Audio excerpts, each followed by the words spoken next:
Olá, pessoal! Bem-vindos à primeira aula do nosso curso de gravação e produção musical de 2020. O objetivo do curso, pessoal, é muito simples: é entregar para vocês as ferramentas mais acessíveis e a experiência profissional mais próxima de um estúdio para que vocês possam trabalhar e se desenvolver com profissionalismo na área de música e produção musical, tá? O curso ele é focado em estúdio, mas vocês vão perceber ao longo das semanas que muito daquilo que a gente vai falar aqui no curso se aplica também, mexendo com som ao vivo, trabalhando com banda, trabalhando sozinho em casa, ouvindo música, criando um ouvido mais criterioso para tudo aquilo que se aplica em relação à música e produção musical. Então, as aplicações do curso, pessoal, são as mais diversas possíveis, vai da sua criatividade. Mas o objetivo do curso é isso: é entregar as ferramentas necessárias para que vocês possam trabalhar com profissionalismo onde quer que vocês estejam inseridos. Tá? Então nós temos muito conteúdo pela frente nesses 6 meses, conteúdo teórico, conteúdo prático, conteúdo teórico e prático, mas o importante é, se você tiver interesse e dedicação, o mínimo de dedicação possível, eu garanto que ao final desses 6 meses, você vai ter uma outra perspectiva a respeito do que você pode fazer nas áreas onde você hoje está inserido em relação à música e produção musical. Então, sem me demorar muito, né? Vamos começar então nossa primeira aula. E essa primeira aula, pessoal, já é uma das aulas mais importantes, tá? Porque a gente vai falar hoje sobre isso daqui, ó, o caminho do sinal. O caminho do sinal, da execução até a monitoração. Eu disse para vocês que esse curso, pessoal, é um curso que eu dava presencial aqui no estúdio, né? Ainda darei esse curso presencial após essa pandemia. Então eu coloquei aqui em alguns slides aquilo que eu também diria para vocês na primeira aula presencial aqui do curso, tá? Então todo o conteúdo que está aqui mostrado é o que seria a primeira aula de vocês também aqui no estúdio, tá? Então tudo foi transferido e traduzido para que vocês não percam nada em relação a fazer o curso também da forma virtual. Então hoje, pessoal, o caminho do sinal, a gente vai entender quais são os caminhos que o áudio percorre dentro do estúdio, né? E qual é a cadeia de sinal onde o áudio percorre, né? Desde a sala de gravação até a nossa monitoração aqui nos nossos ouvidos, e quais são os pontos mais relevantes onde o áudio ele sofre a sua transformação, né? A sua deformação nessa cadeia de sinal. Eu vou falar muito sobre equipamentos aqui hoje, pessoal, só que eu não vou dar tantas indicações assim de modelos de compra, tá? Isso eu vou fazer lá no nosso grupo. Lá eu vou postar algumas referências para vocês de equipamentos com os quais eu já trabalhei, equipamentos que eu já utilizei, mas eu não vou dar uma listagem muito específica, porque tudo varia, pessoal, em relação a preço, em relação à oportunidade, em relação à oferta, em relação à demanda, tá? Então, mas aqui a gente vai falar dos pontos principais e depois lá no grupo eu vou dar algumas indicações para vocês de quais seriam os equipamentos com melhor custo-benefício para vocês poderem trabalhar, tá? Então aqui, pessoal, em primeiro lugar, tá? Está aqui, ó. Essa proporção aqui é o que a gente vai levar do início do curso até o final do curso, que é o quê? Antes da gente falar sobre microfones, equipamentos, placas de som e tudo mais, vocês têm que entender isso daqui. Fonte sonora aliada com acústica, corresponde a 80% do som final do projeto. 80% no mínimo, pessoal. O que isso significa? Fonte sonora, pessoal, é aquilo que está sendo tocado, gravado na sala de gravação. Um violão, uma guitarra, uma bateria, um contrabaixo, uma voz. Então, a qualidade dessa fonte sonora, aliado com a qualidade do tratamento acústico dessa sala, já garante para você 80% do som final do seu projeto, tá? Isso que quer dizer que se você cuidar bem, e vamos supor, você vai gravar um violão, e se você cuidar para escolher muito bem esse violão, trocar as cordas dele, pegar uma palheta que seja condizente com o estilo, se você cuidar disso e também cuidar da acústica da sua sala, na hora de gravar, você já vai ter garantido 80% do som final que você vai precisar. E lá na hora da mixagem, com equalização, compressão, reverb e etc., você vai trabalhar para chegar naqueles 20% do som que você necessita, tá? Mas esse aqui, pessoal, é o modo correto de se trabalhar. A gente preza muito pela qualidade da fonte sonora, a gente preza muito pela acústica da sala de gravação, para na hora da captação a gente já garante já 80% do som que a gente quer. E depois, na hora de mixar, fica fácil e fica rápido, porque você já gravou com muita qualidade, isso já veio da sala de gravação, né? Algumas pessoas costumam fazer diferente, né? Vamos supor, vai gravar um violão. Pega aquele violão velhinho mesmo, não troca as cordas, deixa aquelas cordas enferrujadas, ou corda muito fina, não sabe escolher a palheta condizente com o projeto. Vai gravar, o som fica meio médio, meio abafado, meio xoxo. Aí a pessoa coloca lá no computador, né? Começa a mixar, coloca 3 equalizadores, um simulador de fita, e cheio de compressores, cheio de plugin, achando que o digital vai fazer o trabalho que o orgânico ali na sala não fez. E não é assim, pessoal. Tá? Se você gravar alguma coisa mal gravada, ou faltando frequência, ou um instrumento com um timbre meio defeituoso, vamos supor, uma bateria com pele muito gasta, né? Você vai gravar, não tem como você trazer vida para essa bateria depois, tá? Você vai gravar uma voz, a pessoa está com a voz meio cansada, porque cantou o final de semana inteiro e veio gravar a voz segunda-feira no estúdio. Não tem o que você faça com plugins, pessoal, e com efeitos, aquilo que a fonte sonora não fez lá dentro da sala, tá? E a mesma coisa com acústica, pessoal. Se você pode ter a melhor guitarra, o melhor amplificador, mas se você gravar na sua sala sem tratamento acústico, esse som que veio cheio de reflexão, com pouca difusão ou cheio de reverberação, não tem o que fazer também. Não existe um plugin que trate a acústica do áudio depois que ele foi gravado, tá? Então, antes da gente ligar o microfone, antes da gente escolher o cabo, antes da gente pensar qual placa de som que a gente vai querer comprar para ter no nosso set de equipamentos, antes de tudo isso, você tem que garantir a qualidade da fonte sonora e a qualidade da acústica da sua sala, tá? Eu cansei, pessoal, de vir ver bandas aqui no estúdio chegando com equipamento muito ruinzinho para gravar, e nada contra, né, pessoal? Porque nem todo mundo pode ter o melhor set de equipamentos, né? Mas se você, por exemplo, não tem um cubo excelente para guitarra, você pode alugar, né? Fica barato. E você aluga um cubo de guitarra excelente por um dia e só paga uma diária. E em um dia você grava todas as guitarras do seu CD, né? Se a sua bateria é ruim e você vem para gravação, aluga uma bateria, porque daí a gente paga o aluguel de um dia e passa o dia inteiro gravando essa bateria que a gente alugou, que é muito mais profissional, com peles novas, com pratos mais profissionais. Então, um pouquinho de investimento a mais, pessoal, faz uma diferença gigantesca no final do nosso som, tá? Na verdade, pessoal, essa aqui é a grande diferença entre os grandes estúdios e os pequenos e os home studios, tá? A gente tende a achar assim que os grandes estúdios, nossa, eles são grandes porque eles têm muito equipamento, o som deles é profissional, porque ele tem os melhores racks, a melhor mesa de som, os melhores microfones. Também, isso tudo ajuda muito. Mas os grandes estúdios, pessoal, têm uma sonoridade excelente porque eles só trabalham com equipamentos de qualidade. Ou seja, eles vão gravar o violão, eles trocam as cordas do violão, escolhem o melhor modelo de violão. Eles vão gravar a bateria, eles trocam todas as peles da bateria, afinam a bateria até chegar numa afinação correta. Vão gravar o contrabaixo, trocam as cordas do contrabaixo, né? Vão gravar o piano, escolhem o melhor time de piano possível. Vão gravar o vocal, preparam o vocalista alguns dias antes para a gravação.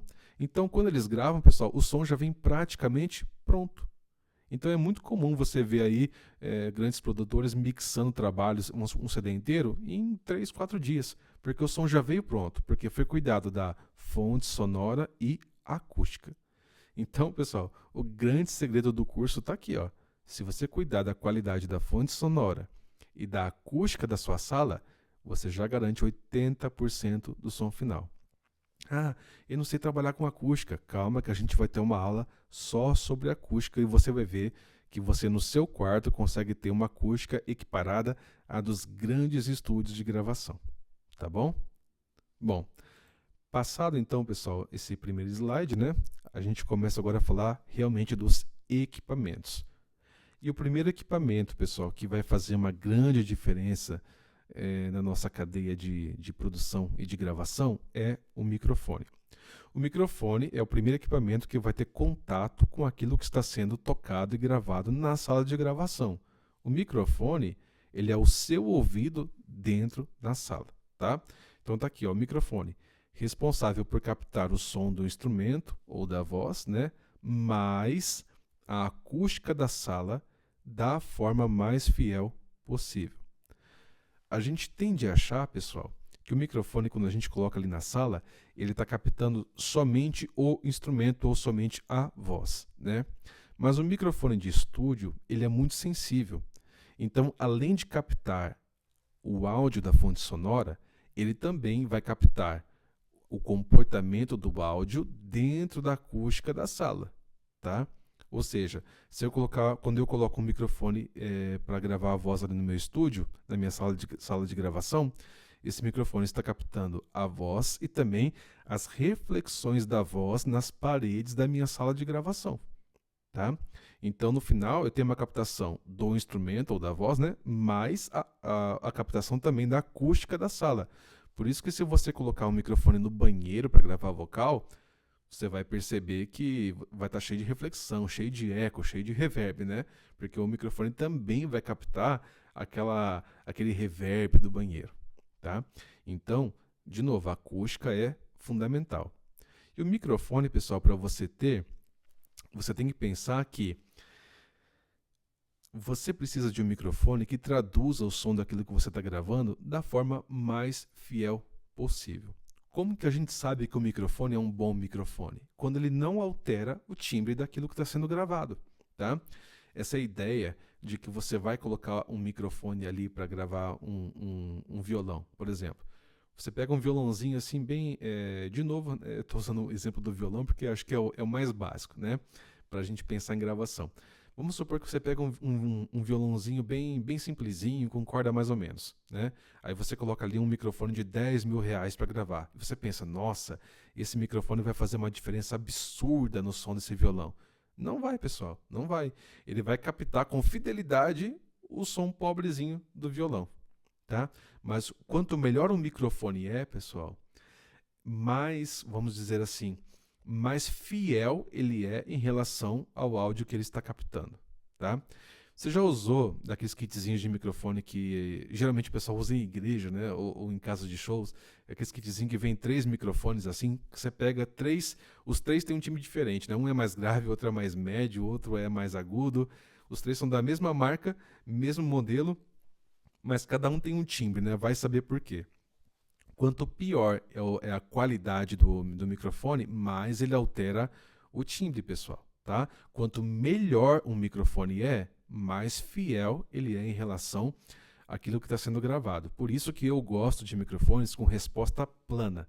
O que é um microfone com resposta plana? É um microfone que não vai alterar muito o som daquilo que está sendo gravado na minha sala de gravação. Tá? Depois eu vou passar para vocês alguns modelos que eu recomendo para que vocês tenham acesso também a equipamentos que tenham essa fidelidade de captação que é essencial para a qualidade do nosso projeto, tá bom? Aqui, pessoal, a gente pode separar os microfones em 2 tipos, tá? Na verdade, a gente vai ter uma aula só sobre microfones, mas aqui eu já vou dar uma dica para vocês, tá?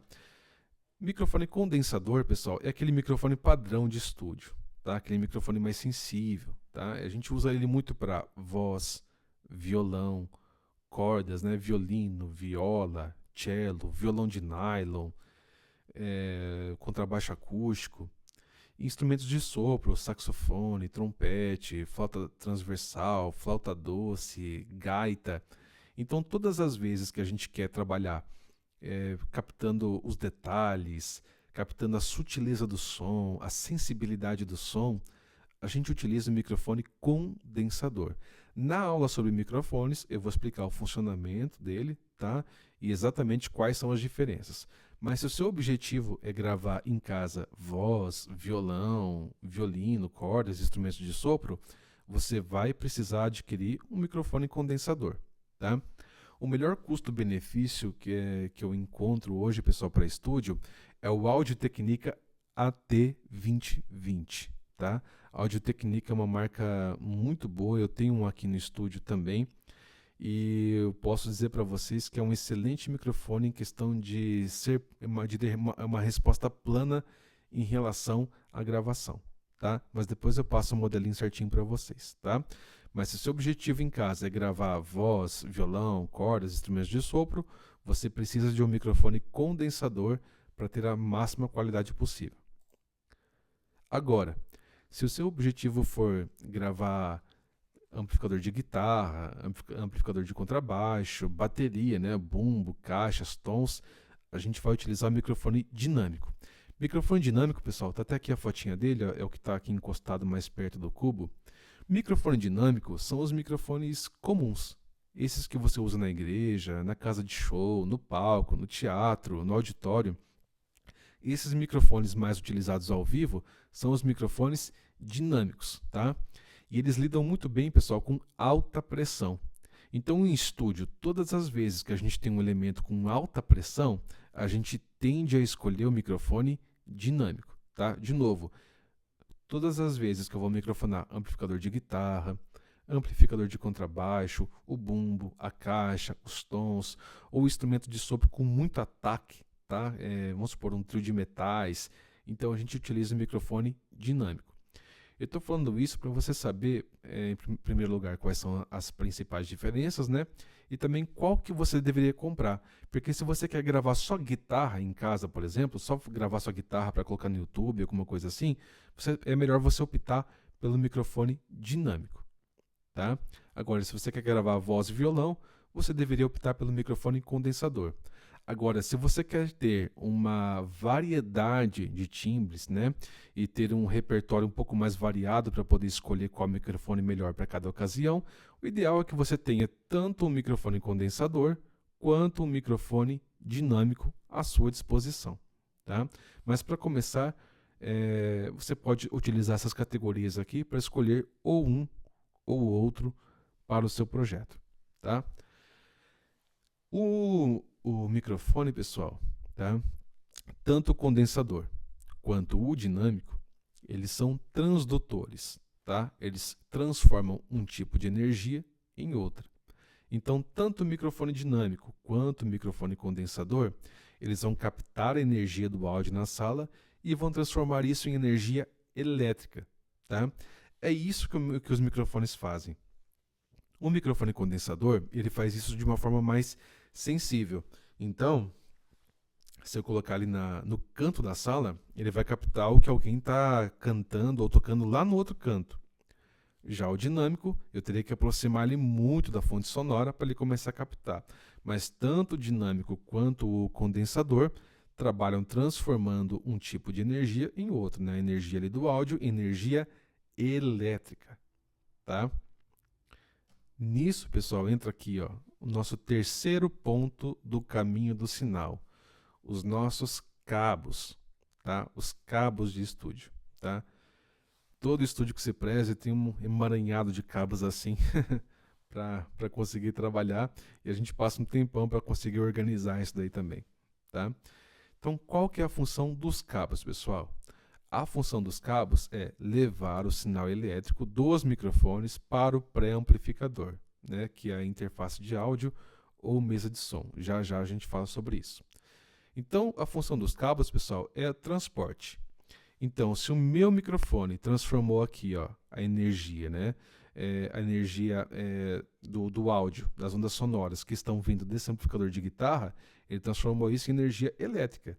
Então, através desse cabo aqui, ó, que está conectado no microfone, que é esse cabo aqui, né, esse cabo Canon, ele vai levar essa energia elétrica do microfone até o nosso sistema de gravação, tá?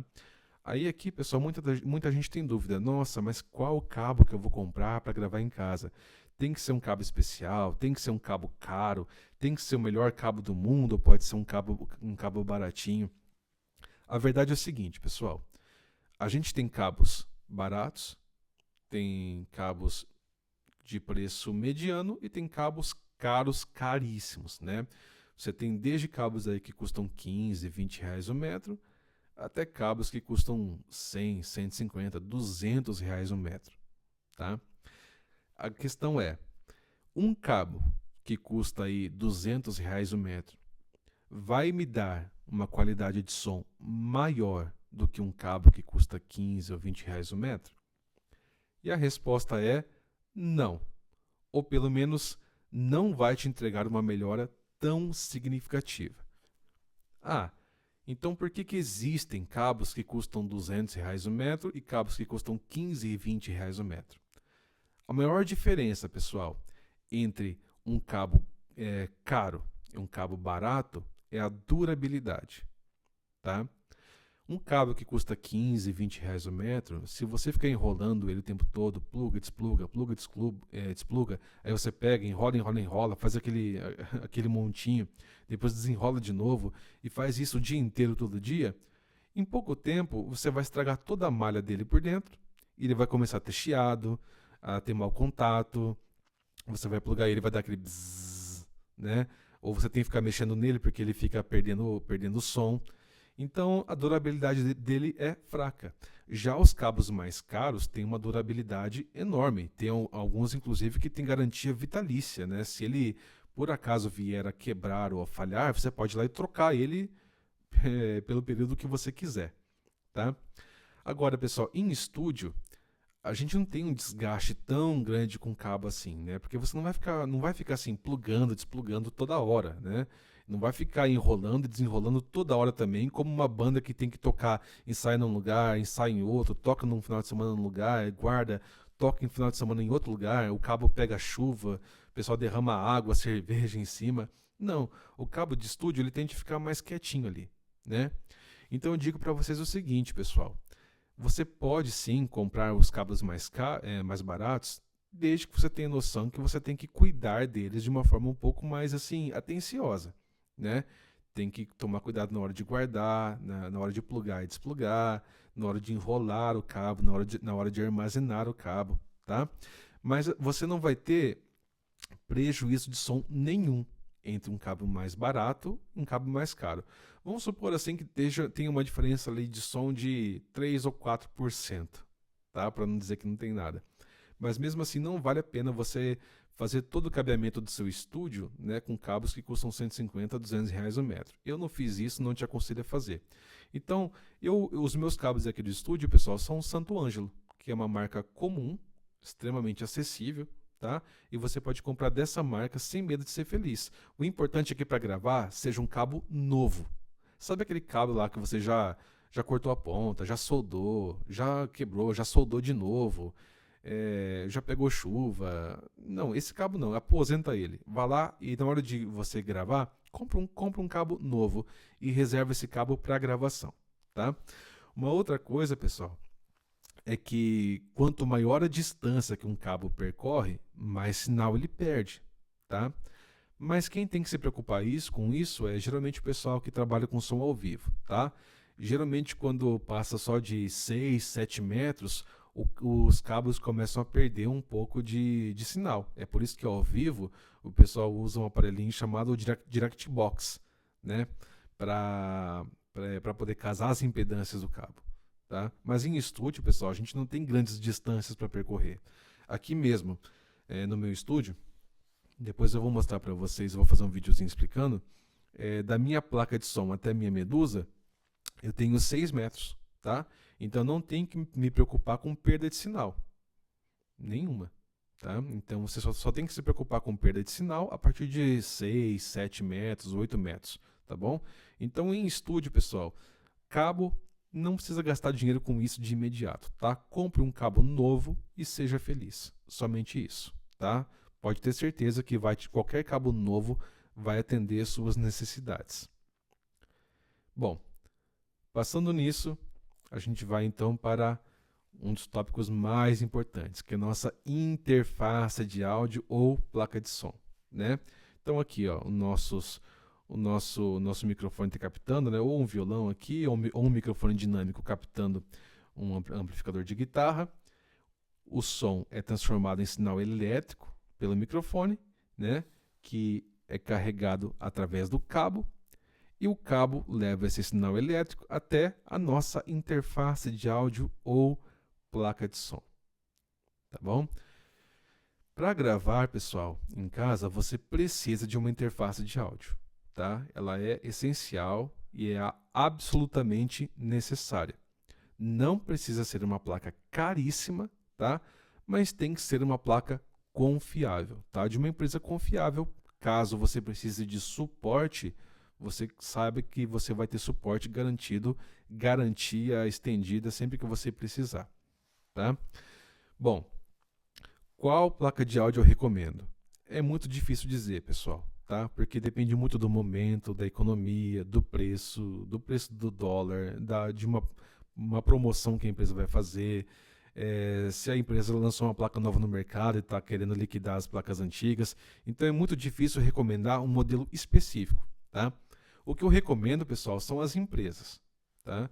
Então, se você comprar uma placa, procure por empresas confiáveis, tradicionais no mundo do áudio. Por exemplo, M-Audio, Presonus, Foxrite, Behringer, a Holland também tem placas muito boas, tá? A Moto também tem placas muito boas, Soundcraft. Então, qualquer uma dessas empresas mais tradicionais vão te oferecer excelentes equipamentos. Aí vai do preço e do negócio que você achar no momento, tá? Mas não se preocupe, pessoal, que interfaces de áudio, você não vai ter assim uma diferença absurda de som entre uma e outra, tá? Porque elas são feitas para serem acessíveis, para oferecerem um pacote ali completo de gravação. Mas elas não vão ter assim uma diferenciação absurda de timbre. Por exemplo, eu tenho uma placa da Foxrite, você tem uma placa da M-Audio e a minha soa, meu Deus, muito melhor que a sua. Não, é óbvio que o som vai ser diferente entre cada uma delas, mas não se preocupe, tá? É possível gravar profissionalmente com qualquer placa de qualquer uma dessas empresas, tá bom? O que você deve olhar, pessoal, quando você vai escolher uma interface de áudio? Em primeiro lugar, a quantidade de canais, tá? Eu compro uma placa de 1 canal, de 2 canais, 4 canais, 8 canais ou 24 canais. Então a conta, pessoal, é mais ou menos a seguinte. Placas de 1 canal, eu acho que não compensa muito, porque caso você queira gravar, por exemplo, voz e violão ao mesmo tempo, você já não vai conseguir. Então compensa gastar um pouquinho mais e começar pelo menos com uma placa de 2 canais, caso você precise realmente de 2 canais em algum determinado momento e não tenha que depois que pagar a mais por isso, tá? Então assim, você consegue gravar tudo o que você quiser, pessoal, apenas com 2 canais, tá? Por exemplo, óbvio, né, que separado, né, um de cada vez. Então voz, você vai utilizar um canal. Violão, você vai colocar um microfone no violão, um canal. Guitarra, você vai colocar um microfone no amplificador de guitarra, um canal. Violão, você também pode gravar com 2 microfones, né? Então, 2 canais. Contrabaixo, você vai plugar o contrabaixo na placa ou vai gravar pelo amplificador, mas de qualquer modo vai utilizar um canal, tá? Então, pessoal, tendo uma placa ali com 2 canais, você grava tudo, a não ser bateria. Bateria, você precisa de uma placa com no mínimo 8 canais, porque você vai ter que ter um canal para bumbo, outro para caixa, 2 canais para os overs, um canal para o chimbal e 3 canais aí para 2 tons e um surdo. Tá? Então, no mínimo 8 canais para você gravar bateria com qualidade. Mas se você não tem estrutura em casa para gravar bateria e quer gravar todo o resto, uma placa com 2 canais, pessoal, te resolve completamente, tá? Com 2 canais, você também pluga os 2 canais do teclado, né? Ou de um sintetizador. Você pode gravar a guitarra tanto em linha quanto amplificada, o baixo tanto em linha quanto amplificado. Pode colocar 2 microfones ali no violão para ter um som mais acústico. Grava um carrom também. Então, 2 canais te resolve completamente. O que eu indico se você quer gravar a bateria, mas não tem estrutura, você pode ter uma placa de 2 canais para gravar toda a sua banda em casa e na hora de gravar a bateria, você aluga ali 1 hora de um estúdio, grava sua bateria, pega os áudios e volta para casa e termina de fazer as gravações e mixagem em casa, tá? Mas então é assim, pessoal, tá? Se você quer gravar tudo, inclusive bateria, Você vai ter que comprar uma placa de no mínimo 8 canais. Ah, eu quero gravar ensaios na minha sala ao vivo, quero microfonar tudo. Então você vai ter que partir para uma interface aí com 12 canais, 16 canais, até mesmo 18, 24 canais, para microfonar tudo ao mesmo tempo. Ah, não, mas eu quero gravar tudo separadinho em casa e a bateria eu alugo um estúdio. Então, 2 canais te resolve a vida completamente. Tá bom? Então vamos lá. Qual que é a função da interface de áudio? É óbvio que a função da interface de áudio é gravar, né, o seu projeto e mandar para o computador. Mas como que ela faz isso?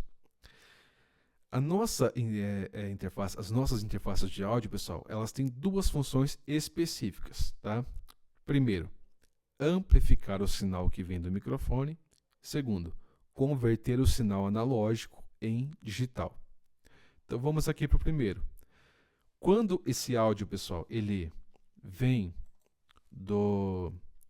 aqui no nosso cabo, né? Quando o nosso microfone transforma aqui o áudio em energia elétrica e o cabo carrega essa energia elétrica do microfone para a placa de som, e aqui, ó, o cabo chegou aqui, né? A gente conectou aqui na entrada da placa, tá bom? Quando o áudio chega aqui, pessoal, quer dizer, o sinal elétrico ele chega aqui pelo cabo, esse sinal ele é muito baixinho, tá? Porque os microfones não têm uma saída muito forte, né? Eles não têm uma expansão de sinal muito grande. Então, quando esse sinal elétrico chega aqui na nossa placa de gravação, ele chega muito baixinho, muito fraquinho. Então, aqui, pessoal, nessa entrada aqui, ó, da placa de som, existe um aparelho chamado pré-amplificador. Guardem esse nome, pré-amplificador, tá? Quando você conecta o cabo aqui, automaticamente você jogou o teu sinal que veio pelo cabo nesse pré-amplificador. E o que faz um pré-amplificador, pessoal? Óbvio, ele amplifica o sinal. Ele transforma aquele sinal que estava bem baixinho em um sinal muito mais forte. Então aqui, quando você aumenta o volume da tua entrada, na verdade, você está aumentando a amplificação do pré-amplificador, tá? Então, se aqui fosse... pensa naquela mesa de som que você usa na igreja ou ao vivo. Quando você conecta um cabo ali, você também está conectando um áudio que veio de um instrumento ou de um microfone no seu pré-amplificador. E quando você sobe o volume da mesa, você está amplificando mais esse sinal elétrico que o cabo trouxe, que é muito baixinho. Tá bom? Então, de novo, aqui tem um pré-amplificador que vai amplificar esse áudio que veio bem baixinho que o microfone me trouxe. Tá? Depois que esse sinal foi amplificado, pessoal, tá? Ele continua sendo um sinal analógico, né? Porque ele é um sinal elétrico que veio pelo nosso cabo. Mas a gente quer fazer o quê? A gente quer gravar esse sinal que a placa recebeu dentro do nosso computador, correto? Só que o computador não pode receber um áudio analógico, porque o computador só trabalha com dados, só com código binário, né? 0100101100 e assim por diante. Então, a nossa interface tem que dar um jeito de converter esse sinal analógico que chegou aqui no nosso pré-amplificador em um sinal digital. E quem faz isso para a gente é o nosso conversor digital, tá? Então, quando você pluga aqui um cabo USB na sua placa de som e o outro cabo USB ali no seu computador, você ativou o conversor digital. E agora esse conversor digital vai transformar esse sinal que o pré-amplificador aumentou em um sinal digital que pode ser gravado dentro do seu HD e armazenado no seu computador, tá? Então, essa aqui, pessoal, é a função do nosso sistema de gravação, da nossa interface de áudio. É amplificar o sinal que chegou do cabo, né? E transformar esse sinal de analógico para digital, para ser armazenado dentro do HD do nosso computador, tá bom? Muito simples, pessoal. Lembrando também, pessoal, que as interfaces de áudio podem ser ou FireWire ou USB. Eu recomendo a vocês, hoje em dia, pessoal, trabalhar com um protocolo USB. Muito mais fácil, muito mais simples, tá?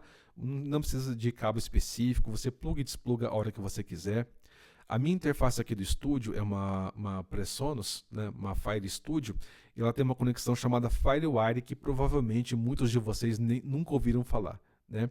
Mas é um protocolo um pouquinho mais antigo, muito confiável, tá? Ele trabalha bem também, mandando muito sinal, recebendo muito sinal, mas ele tem que ter uma conexão bem específica, quase nenhum computador tem entrada FireWire, adaptadores não funcionam, você tem que comprar um computador que tenha a pecinha FireWire certinha. Então, se você for comprar hoje uma placa de som, trabalhe com o protocolo USB que você não vai ter problema nenhum, tá bom? Então, essa aqui é a função da nossa placa de som, pessoal. Agora eu quero focar aqui, ó, no pré-amplificador com vocês, tá? De novo, o pré-amplificador vai amplificar o sinal que chegou do nosso cabo vindo do nosso microfone, que é um sinal muito baixinho, né? Ele amplifica para que esse sinal fique grande e forte, que a gente possa gravar. Quando o pré-amplificador ele amplifica, pessoal, ele acaba alterando um pouquinho o timbre, tá? Porque ele vai exponencializar esse sinal e vai acabar modificando um pouquinho o timbre. É por isso que essa placa aqui da Roland vai ter um timbre um pouquinho diferente de uma placa da Presonus, que tem um timbre um pouquinho diferente de uma placa da M-Audio, que tem um timbre um pouquinho diferente de uma placa da Focusrite, tá? O que altera para que cada uma dessas placas tenha um timbre diferente? É isso daqui, é o pré-amplificador. Cada uma dessas empresas vai pré-amplificar o áudio de uma forma diferente, com uma tecnologia diferente. Por isso, elas vão adicionar timbre de uma forma diferente ao áudio que você gravou, tá? É por isso que aqui, ó, quando você chega num estúdio mais profissional, né, das grandes gravadoras, e você vê uma parede dessa daqui, você imagina, meu Deus, quantos equipamentos, né? A maioria desses equipamentos aqui, pessoal, são pré-amps. O que é um pré-amp? É um pré-amplificador. Aqui você tem um pré-amplificador na sua placa de som, correto? Agora, você também pode comprar racks de pré-amplificadores, tá? Por quê? Por exemplo, aqui, ó, aqui a gente tem aqui em cima, esse roxinho aqui, é um pré-amplificador, se não me engano, da Focusrite, que é o ISA, o ISA. Aqui a gente tem um Avalon, aqui a gente tem um Neve, tá? Cada um desses daqui, pessoal, tem um som diferente. São ótimos pré-amplificadores, mas cada um tem um som diferente. Por exemplo, o Avalon é muito utilizado hoje em dia para o sertanejo, para ter aquele vocal bem brilhante de sertanejo. Esse Neve aqui, eu acho que é um Neve, ele é muito trabalhado com bateria, para ter aquele som um pouco mais de rock, tá? Com guitarras também, contrabaixos. E esse Focusrite aqui, ele é muito utilizado também para bateria e percussão em geral, tá? Então você pensa assim, por que um estúdio teria vários desses? Porque daí o produtor pode escolher qual timbre que ele quer. Como eu disse para vocês, cada empresa vai pré-amplificar o som que chegou do cabo de uma forma diferente. Quando ele pré-amplifica, ele acaba gerando um timbre diferente nessa amplificação. Então, quando o produtor tem vários racks assim, ele pode escolher qual pré-amplificador vai ter um timbre mais adequado ao timbre que ele deseja. Seja para um estilo gospel, um estilo rock, um sertanejo, uma música com pressão, uma música mais calma, uma balada romântica. Então, os grandes estúdios têm essas paredes aqui, esses racks de pré-amplificadores, para poder escolher qual timbre que ele quer naquele momento. Não é fácil, né, pessoal? Cada preamp desse custa 3, 4 mil dólares, né? Não é tão acessível, tá? Mas não se preocupe, porque com qualquer interface de gravação hoje em dia, você já consegue ali um som beirando ao profissional. Óbvio que quanto mais variado for o seu repertório de equipamento, mais fácil fica de trabalhar e chegar no som que você quer, tá? Mas não se engane, tem muita gente realizando trabalho profissional, ganhando Grammy, trabalhando com interface de áudio com essas que você compra aí nas Americanas e no Magazine Luiza, tá bom? Bom, dito isso, pessoal, passando então pela interface de áudio, pré-amplificadores, conversores digitais, a gente chega aqui, ó, no nosso software, tá? Então vamos relembrar de novo o nosso caminho, tá? A gente cuidou bastante da fonte sonora, cuidou da acústica do ambiente, deixando ela equilibrada. Aqui a gente garantiu 80% do som final do nosso projeto. Aqui a gente ganhou já, tá? Depois a gente escolheu o microfone mais adequado, seja o condensador ou o dinâmico para esse projeto, né? A gente vai ter uma aula sobre padrões de microfonação, não se preocupe, não é nenhum bicho de 7 cabeças. A gente escolheu um cabo novo, né, sem defeito nenhum, um santo ângelo que seja, para trabalhar com ele, sem ruído, sem chiado, sem interferência, sem nada. Esse cabo foi plugado na nossa interface de áudio, cujo pré-amplificador é profissional, que amplificou nosso sinal de forma clara, transparente. Esse sinal, que era até então analógico, eletroanalógico, né? Ele foi transformado em sinal digital pelo conversor digital, foi armazenado no nosso HD, e agora quem vai cuidar desse áudio para a gente é o software, tá? O nome, pessoal, do software de gravação que a gente usa em estúdio é DAW, que é a abreviação para Digital Audio Workstation, ou Estação de Trabalho Digital. De primeira aqui, pessoal, eu já queria esclarecer uma coisa. Tem muita gente que acha que se você utilizar um software, você vai ter uma vantagem em sonoridade em relação a outro software. E isso é um grande mito do áudio, tá? O software, pessoal, ele não influencia na qualidade final do áudio. Não influencia. Por quê? Porque o software só vai ler o áudio que foi jogado no seu HD pelo conversor digital, né? Quando você plugou o cabo USB na placa e no computador, você transformou esse som em código digital, e o software agora vai ler. A função do software, pessoal, é ler esse áudio, mas eles não alteram o som. Então, se você usa Pro Tools, Logic, Reaper, Sonar, Cubase, Nuendo, Studio One, se você abrir um áudio, esse áudio vai soar exatamente igual em todos esses softwares, tá? Sem diferença nenhuma, porque o software não altera a qualidade do áudio. Eu vou explicar aqui para vocês que lá no começo, pessoal, quando a gente começou a utilizar, saiu do sistema analógico de gravação para o sistema digital, né? Lá nos anos 90, o Pro Tools foi o primeiro sistema, o primeiro software de áudio profissional, tá? É esse aqui embaixo, o Pro Tools. Por isso, os grandes estúdios adotaram o Pro Tools primeiro, né? E utilizam ele até hoje, porque ele foi o primeiro software de gravação profissional a se popularizar. Mas lá no início, o Pro Tools só funcionava com as placas que a empresa do Pro Tools vendia, que eram placas caríssimas e excelentes. Então, se você comprasse o Cubase ou o Logic e rodasse na placa onboard do computador, você ia pensar assim, nossa, o meu áudio não soa tão bem quanto o do Pro Tools. Mas a questão não era o software, era que o Pro Tools só rodava no hardware que o Pro Tools fazia, né, a placa de som dele, e por isso, como era uma placa de som profissional, ela obviamente soava bem. Mas hoje em dia, o Pro Tools roda em qualquer placa, tá? Então, qualquer software que você escolher para trabalhar, pessoal, vai te dar a mesmíssima qualidade de áudio, tá? Algumas pessoas me perguntam assim, qual software que você usa ou qual software que você vai ensinar a gente no curso? Aqui, pessoal, no estúdio, eu utilizo o Logic Pro, tá? Da Apple. Eu já trabalhei com Sonar, já trabalhei com Cubase, já trabalhei com Nuendo, já trabalhei com Reaper e hoje eu trabalho com o Logic. O Logic, pessoal, ele é o software que me permite trabalhar mais rápido, tá? Eu acho as ferramentas dele mais intuitivas, mais fáceis, e eu consigo chegar no resultado que eu quero de forma mais rápida, tá? Mas software, pessoal, é uma questão de gosto individual, é preferência de cada um. Assim como eu saí do Cubase e fui para o Logic, tem gente que saiu do Logic e foi para o Cubase porque achou melhor.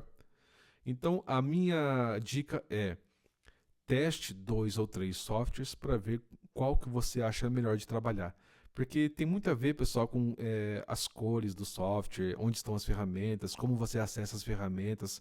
Mas assim, não existe nenhuma ferramenta em um software que vai te fazer chegar num resultado sonoro melhor, tá? Então, vamos supor, se eu trabalho com o Logic e você trabalha com o Pro Tools, não existe uma ferramenta no Logic que vai fazer sozinho com que o meu áudio soe melhor que o seu. Não.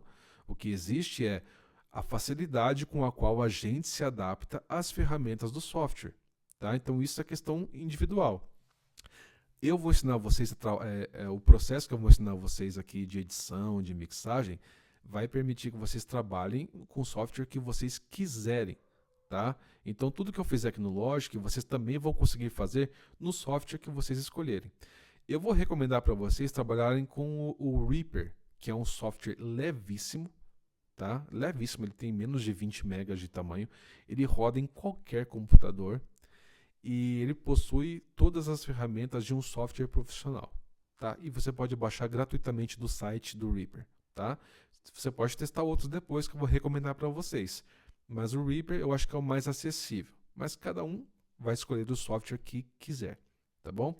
Mas aqui, pessoal, em quinto lugar na nossa cadeia de sinal, está aqui, ó, Digital Audio Workstation, para lembrar que o software não influencia na qualidade do áudio, tá bom? Ele somente vai ler o áudio que a gente gravou no HD com a nossa placa de som e o nosso conversor digital, tá bom?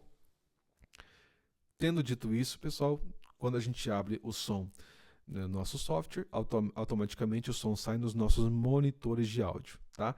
Essas duas caixas aqui, pessoal, que você vê em todos os estúdios, são chamados de monitores de áudio, tá? Não confunda com monitor de vídeo, de LED, OLED, LCD, tá?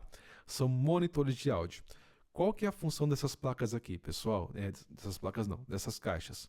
A função dessas caixas é transmitir para a gente, tá, o áudio da forma mais fiel possível. Então não é só pelo fato dessas caixas serem grandes que elas têm qualidade. Elas são construídas da maneira que elas passam para a gente o áudio de uma forma com resposta plana. O que é uma resposta plana, pessoal? É que eu vou conseguir ouvir o que eu gravei sem ter a adição de graves, médios ou agudos que a própria caixa tem, tá? Pensa no seu home theater na sua casa, por exemplo, tá? Se você tem lá um home theater. O home theater não é bom para você mixar, apesar dele ter um som bem potente, ele não é bom para você mixar nele, porque ele já vem com uma carga de graves a mais, por causa que a indústria faz ele assim, para você ter mais emoção nos filmes, barulho de helicóptero, tiro, carro, grito, essas coisas. Então o home theater não é uma caixa com resposta plana. E para você monitorar, pessoal, o teu som, o que você está gravando, você precisa de uma resposta plana. Uma resposta plana é uma resposta equilibrada de todas as frequências que você gravou. Então, geralmente, esse monitor de áudio aqui, eles vão mostrar para a gente as frequências de 20 Hz a 20 kHz, que é o máximo do espectro do áudio, de forma plana, tá? Isso aqui, pessoal, é o ideal para você monitorar, tá? É o que eu tenho aqui. 2 monitores de áudio. Você pode comprar monitores da Yamaha, da KRK, da Presonus, da Behringer, da M-Audio, empresas tradicionais. Só que monitores de áudio são caros, né? Você tem ali tamanhos de 5 polegadas, 6 polegadas, 8 polegadas. Eu aconselho os de 8 polegadas, mas até se você pegar de 5 polegadas, já está ótimo para começar a trabalhar. Só que você vai gastar no mínimo aí R$ 2.000 num par, tá? Ah, eu tenho aqui 2 caixas de som, 2 PAs, tá? Não dá para trabalhar com elas?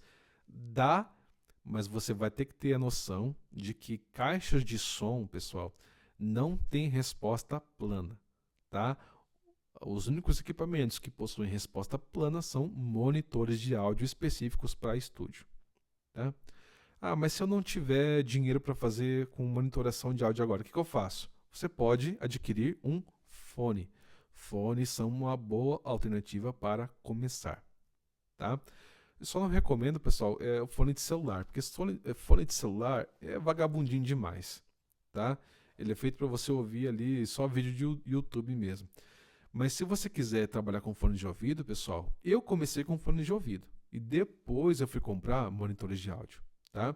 Então você tem aí ótimas alternativas da KOS, da Korg, da Behringer, da Audio-Technica, da Sennheiser e outras marcas que possuem excelentes fones para você começar, tá?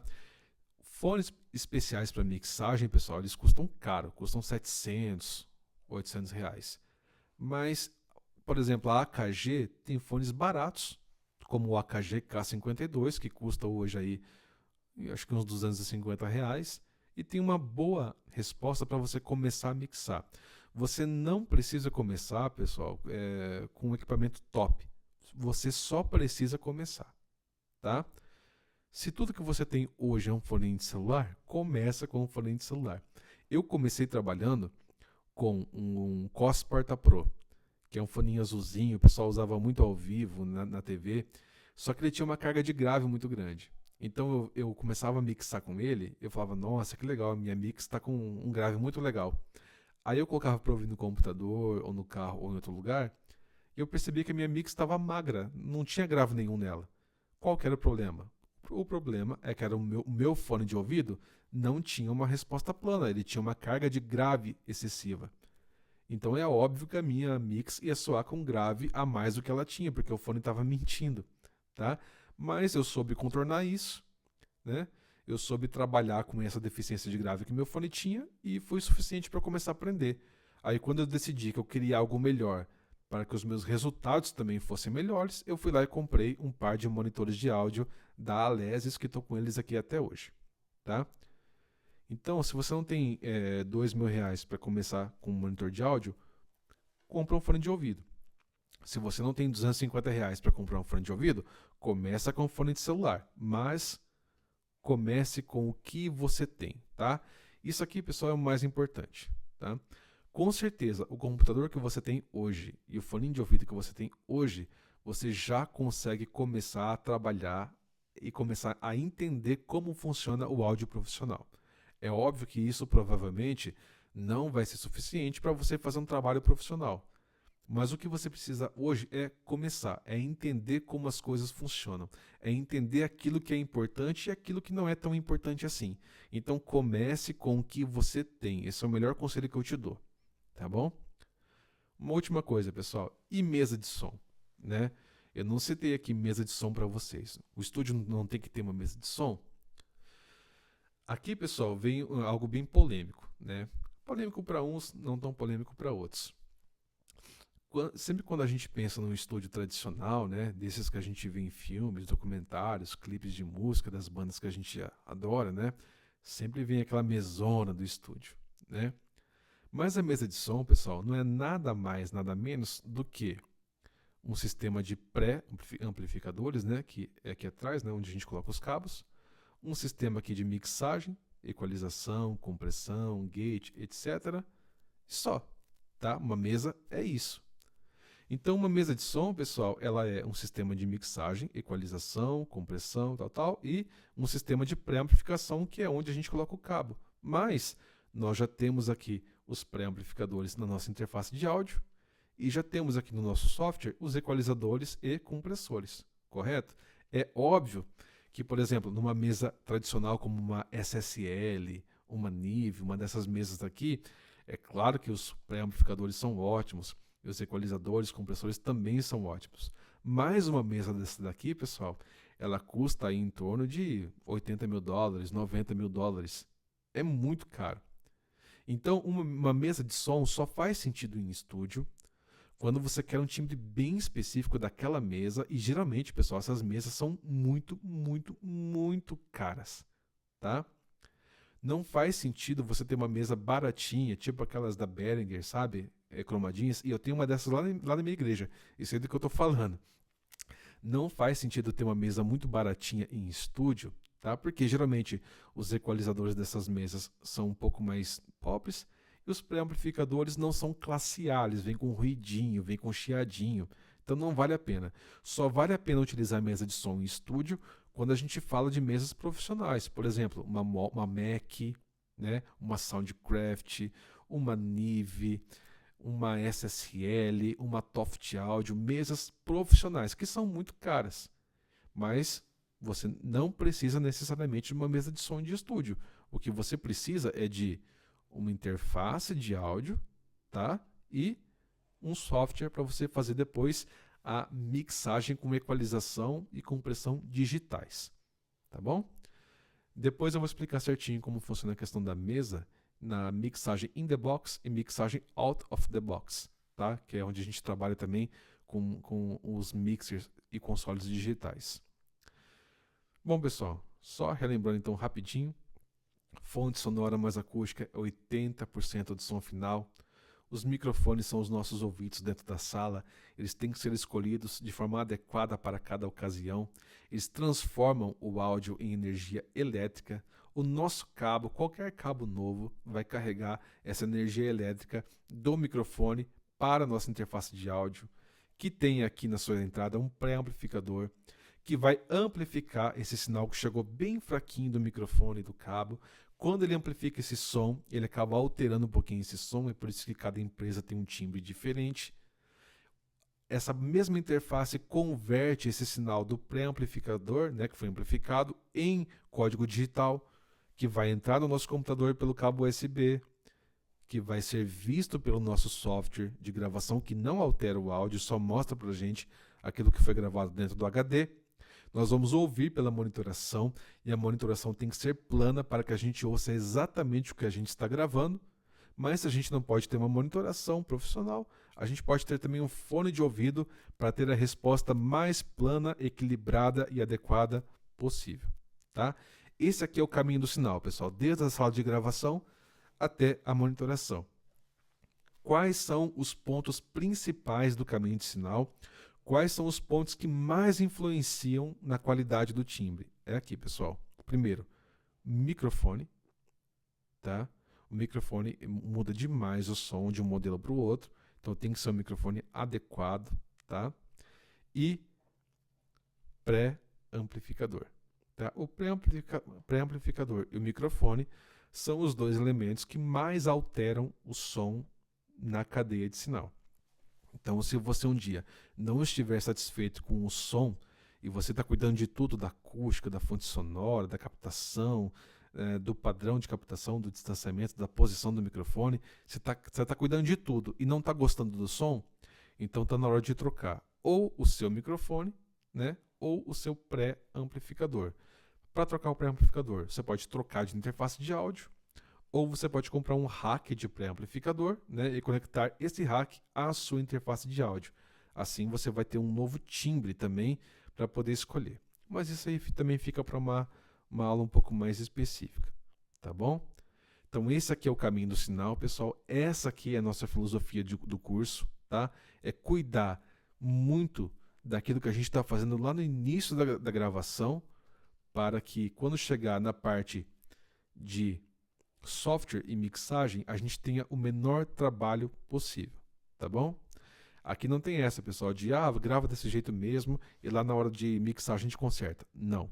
A gente perde tempo microfonando, cuidando da fonte sonora, cuidando da captação, da posição, para que na hora da mixagem, a mixagem seja a mais rápida, mais artística e mais fluida possível, tá? Essa vai ser a nossa filosofia do curso.